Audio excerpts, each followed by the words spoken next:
further introduce yourself and the audience based Shanghai airport. If you can narrate that, please.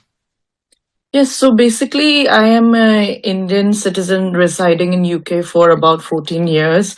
Um, and I was traveling on my holiday from London Gatwick to Japan via a transit in Shanghai. And basically, went past the e-gates happily queuing up for the security gates to transfer onto my next flight onto Osaka in Japan. And one of the officials from the Chinese immigration came over and singled me out of the queue. Basically said, "Look, India, took my name and something and took me out." So I asked her what is happening, and she basically didn't say much and just basically asked me to follow her. Took me close to the e gates where there is the immigration. The manual counters for the immigration, and then she went on to say, "Arunachal, not India, China. Your visa not acceptable. Your basically passport is invalid." Very confusing moment, obviously, because never heard of that before. We obviously are a proud Indian citizens, all residents of Arunachal Pradesh. And basically, she wouldn't give me an explanation. She wouldn't let me go back into the queue. Said you cannot board the plane. Then other officials came. So actually, I probably interacted with around 10 other immigration officers. So another lady came, took me to another part of the airport. And in fact, when I tried to question them and ask them what was the issue, they said Arunachal is not part of India very clearly. And they said, "You should apply," and started mocking and laughing and saying things like, "You should apply for Chinese passport. You're Chinese, you're not Indian." Some mockery around there. Then basically, they took me to the transfer desk of China Eastern, which is next to an immigration desk. And they would just keep basically sending me from one desk to the other. So if I ask the Chinese airline, they tell me to go to the immigration. The immigration tells me to go to them. And they basically didn't give me a straight answer. I said, "Where is the law? What rights have you got to hold me back here?" So ultimately, it took about 18 hours for me to get out of Shanghai. What is shocking to me is I have, in fact, transited through Shanghai in the past, a year ago, with no issues at all. In fact, the first time that I ever transited through China, I spoke to the Chinese embassy in London, and they said, with a short layover of about 3 to 6 hours, you don't need a visa. So obviously, I work actually in the regulatory space in London as well. So I know that how important rules are, and I'm well aware of the regulations.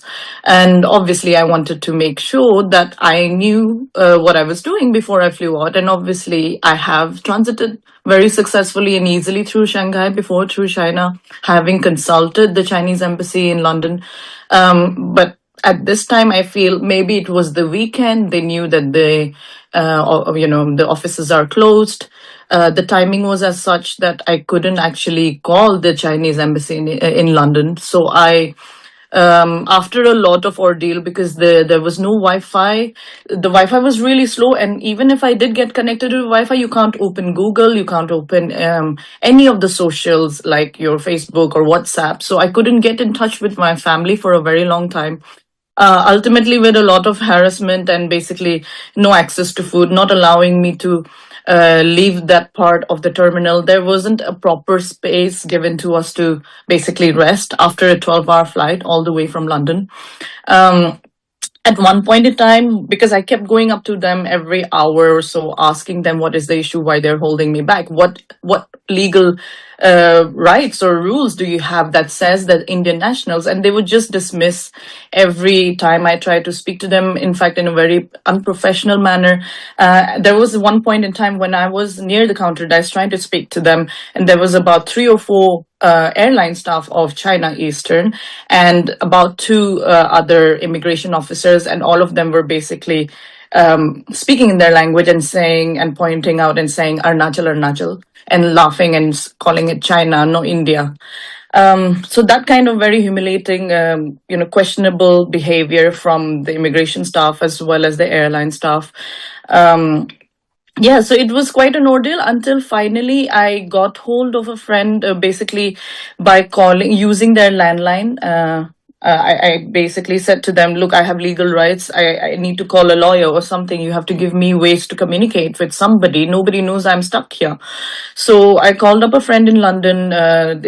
They helped me to basically get the details, because even if I had a little bit of internet, it doesn't open Google, so I couldn't find the immigration details. So I called up the Shanghai and Beijing Indian embassies, and within an hour, very, very, helpful, in fact, and very glad that the Indian officials came to the airport, and then basically they got me some food, and basically spoke through the issues with them and helped me get out of the country. So a very long ordeal, 18 hours, but glad that I'm out of there.